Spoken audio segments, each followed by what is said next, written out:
I'm 73 years old, and I need to tell you something nobody told me when I was your age. Everything you think matters doesn't, and everything you think doesn't matter is all that does. My name is Arthur, and I'm sitting in a room that cost me nothing compared to what it taught me. One chair, one lamp, a photograph of my wife Helen on the table next to me. That's it. And I've never been richer in my life. Let me tell you about the day I understood I'd been lying to myself for 47 years. It was a Tuesday morning in March 2019. I was 70 years old. I'd just come back from the hospital where they told me I had maybe 6 months if I was lucky. Cancer, stage 4, spread to the liver and lungs. The doctor was very professional about it, very calm, like he was telling me my tire pressure was low. I walked out of that hospital into the parking lot, and I sat in my car for 2 hours. Just sat there, couldn't move, couldn't think. And then something happened that I wasn't expecting. I started laughing. Not because it was funny, but because I finally understood the joke I'd been living my whole life. I'd spent 70 years preparing for a future that was never going to come. And now I had 6 months, maybe. 6 months to do all the things I'd been putting off for 70 years. 6 months to become the person I always said I'd become once I had time. 6 months to live the life I'd been saving for later. Except I didn't know how, because I'd never actually lived before. I'd only prepared to live. Let me go back and tell you how I got there. Because if you're watching this, you're probably doing exactly what I did. And I need you to stop before you wake up at 70 with 6 months left and realize you wasted all of it. I grew up in 1952 in a small town in Pennsylvania. My father worked in a steel mill. 43 years, same job. Same shift, same lunch pail. He'd come home exhausted every night, eat dinner in silence, fall asleep in his chair by 8 p.m. I remember asking him once when I was about 12, why he didn't quit and do something else. He looked at me like I'd suggested he rob a bank. He said, "You work, you provide. That's what men do. You don't quit just because you're tired." So that's what I learned. You work, you provide, you push through. And someday, when you've worked enough, you get to rest. You get to enjoy life. You get to do all the things you always wanted to do. Someday. I believed that until I was 70 years old, and a doctor told me someday wasn't coming. I got married when I was 24. Helen, beautiful girl, worked at the library. We met because I kept checking out books I didn't even want to read just to talk to her. When we got married, I promised her we'd travel. We'd see the world, Paris, Rome, Tokyo, all the places we'd read about. But first, I said, we needed to save money. We needed to get established. We needed to buy a house and start a family and build a foundation. Then we'd travel. Then we'd have adventures. Then we'd really start living. So we bought a house, had 2 kids. I got a job at an accounting firm, worked my way up over 25 years to senior partner, made good money, put the kids through college, paid off the mortgage, built up retirement savings. And the whole time I kept telling Helen, just a few more years. Once the kids are through school, once we've saved a little more, once I make partner, once things settle down, then we'll go to Paris, then we'll take that trip. Helen died in 2012. She was 69 years old. Heart attack, completely sudden. She went to bed one night and didn't wake up. We never went to Paris. We never went anywhere. We had the money, We had the time after I retired, but there was always a reason to wait. The trip was too expensive. The timing wasn't right. We'd go next year when things were less busy. Next year never came. I stood at her funeral, and I looked at her in that casket, and I realized something that made me physically sick. I had stolen her dreams. I had promised her a life of adventure and given her a life of waiting. And she died waiting for me to keep my promise. But here's what made it worse. I didn't change. Even after Helen died, I didn't change. I went right back to the same pattern. I told myself I'd start traveling once I felt ready, once I processed my grief, once I figured out how to do it alone. Once. 7 years went by. 7 years of sitting in my house alone, telling myself I'd start living tomorrow, next week, next month, when I felt better, when things settled down. And then that doctor told me I had 6 months, and I realized I'd done it again. I'd waited 7 more years for nothing. So let me tell you what I did with those 6 months. Because I'm still here 3.5 years later. The doctors were wrong. Or maybe I was just stubborn. But either way, I'm still here. And those 6 months taught me more about life than the previous 70 years combined. The first thing I did was I sold almost everything I owned. The house, the furniture, the car, all the stuff I'd accumulated over 7 decades. You know what I learned? Nobody wanted most of it. My kids took a few things out of obligation. A charity took some. The rest went to the dump.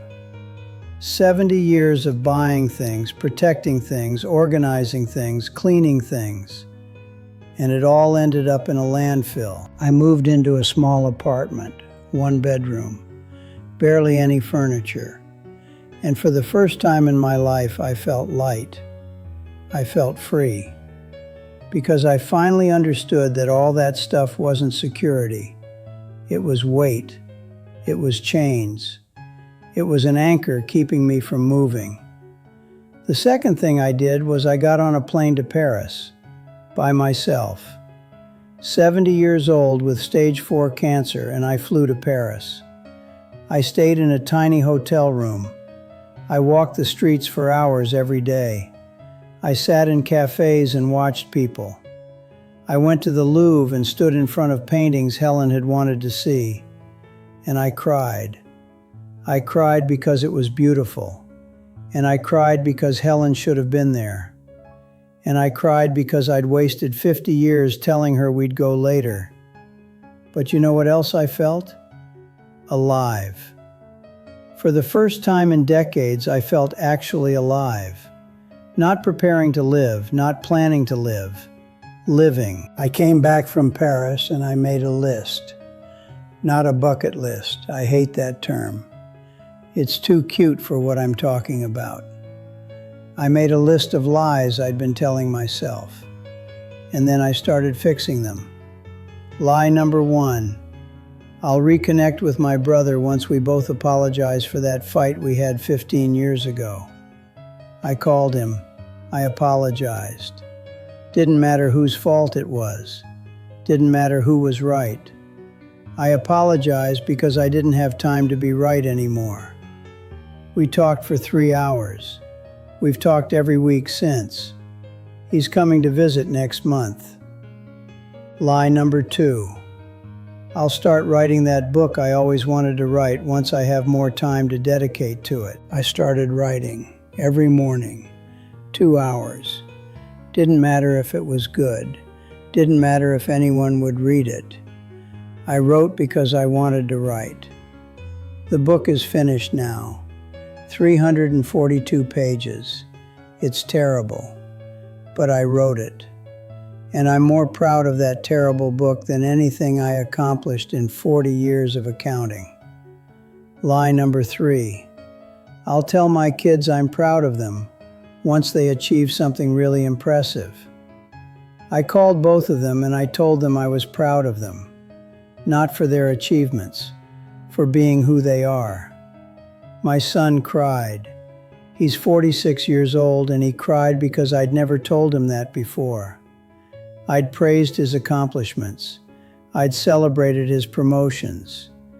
But I'd never just told him I was proud of him for existing. What kind of father waits 70 years to tell his son that? Let me tell you what I learned in those 6 months that turned into 3.5 years. Everything you think you're working toward is a mirage. The promotion, the bigger house, the nicer car, the impressive title, the comfortable retirement, all of it, mirage. Because here's what actually happens. You get the promotion and you're happy for about 48 hours. Then you start thinking about the next promotion. You buy the bigger house and it's exciting for a month. Then you need new furniture to fill it, new problems to fix, new worries to manage. The finish line keeps moving. The goalposts keep shifting. You're never done preparing. You're never ready to start living. Because living isn't a destination you reach. It's what you're supposed to be doing right now while you're preparing for later. I know a man named Daniel. We worked at the same firm for 30 years. He was brilliant, hardworking, dedicated. He had a plan. He was going to work until 65, retire with full benefits, and then he was going to do all the things he'd been putting off. Travel, spend time with grandkids, take up woodworking, golf, all of it. Daniel died at 63, 2 years before retirement. Heart attack at his desk. They found him slumped over a spreadsheet he was working on for a client who forgot his name 6 months later. Daniel spent 40 years preparing for a retirement he never got. 40 years of once I retire, and when I have time, and after I'm done working. And he died at his desk 2 years short of the imaginary finish line. You know what haunts me about Daniel's death? I went to his funeral. His kids spoke. They talked about how hard he worked, how dedicated he was, how he provided for the family. But you know what they didn't talk about? Memories. Stories, time together. Because Daniel didn't have time for that. He was too busy preparing for later. That's going to be you if you don't wake up. You're going to die at your desk or in your car or in some hospital bed, and your kids are going to stand up at your funeral and talk about how hard you worked. And they're going to leave out the part where you were too busy working to actually know them. Let me tell you what matters. And I mean really matters. Not what people say matters. Not what society tells you matters. What actually matters when you're sitting where I'm sitting, looking back at 73 years. The only thing that matters is what you gave, not what you accumulated, not what you achieved, what you gave. I sit in this chair every evening and I think about my life. I don't think about the accounts I managed or the clients I impressed or the awards I won. I don't even remember most of that. You know what I think about? I think about the Sunday morning Helen and I stayed in bed until noon just talking. I think about teaching my daughter to ride a bike in the driveway. I think about the time I helped a stranger change a tire in the rain, and he sent me a Christmas card for 5 years after. I think about sitting on the porch with my dad before he died, and just being quiet together. Those are the only things I kept. Everything else dissolved. The career dissolved. The money dissolved. The achievements dissolved. The only things that stayed were the moments I was actually present. the moments I actually gave something to someone. So here's what I need you to hear. And I need you to really hear it because I don't know how much longer I have to say it. You are running out of time right now, not someday, right now. Every second you spend waiting to live is a second you'll never get back. Every moment you postpone because you're not ready, or it's not the right time, or you'll do it later, is a moment that's gone forever. Stop waiting for permission. Stop waiting for the right time. Stop waiting to be ready. You will never be ready. There will never be a perfect time. There will always be a reason to wait. Your parents are getting older every day. One day, probably sooner than you think, they'll be gone. Are you going to wait until you have more time to call them? Are you going to wait until things are less busy to visit them? Your kids are growing up right now, today, while you're at work, while you're scrolling your phone, while you're too tired to play with them. One day they'll be grown and gone, and you'll wish you could go back and have 5 more minutes. But you can't. Those minutes are gone. Your dreams are dying while you wait for someday. That book you want to write, that place you want to visit, that business you want to start, that person you want to call. Every day you wait is another day closer to never. I wasted 70 years waiting. Don't waste one more day. Here's what I want you to do, today, right now. First, look at your life and ask yourself one question. If I died tomorrow, what would I regret not doing, not achieving, not buying, not accomplishing? What would I regret not doing? Then go do that thing. Today. Not next week. Not next year. Not when you have more time or money or courage. Today. Second, call someone you love and tell them you love them. Not because it's their birthday. Not because something bad happened. Just because you love them and you don't want to wait another day to say it. Third, forgive someone. I don't care if they deserve it. I don't care if they apologized. Forgive them because carrying hate is exhausting and you don't have time for it anymore. And finally, stop. Just stop. Stop scrolling, stop working, stop preparing, stop planning. Just stop for 5 minutes and be alive right now. Look around. Notice where you are. Notice who's with you. Notice that you're breathing and alive and this moment is happening and it will never happen again. Because here's the truth nobody wants to tell you. You're going to die. I'm going to die. Everyone watching this is going to die. That's not morbid, that's just reality. The only question is whether you're going to live first. I'm 73 years old. I've outlived most of my friends. I've outlived my wife. I've outlived the cancer that was supposed to kill me 3 years ago. I'm living on borrowed time. Every day I wake up is a gift I don't deserve. But you're not on borrowed time yet. You still have time. Not unlimited time, but time. And what you do with that time is the only thing that will matter when you're sitting where I'm sitting. Don't waste it preparing for a life you're going to live later. Live it now, messy, imperfect, scared, but now. Because later doesn't exist. It never did. There's only now. And now is running out for all of us. I'm tired. I need to rest. But before I go, I want you to promise me something. Promise me you'll stop waiting. Promise me you'll make the call, take the trip, say the words, start the thing, forgive the person, live the life. Not someday, today. The clock is ticking for all of us. What are you going to do with the time you have left?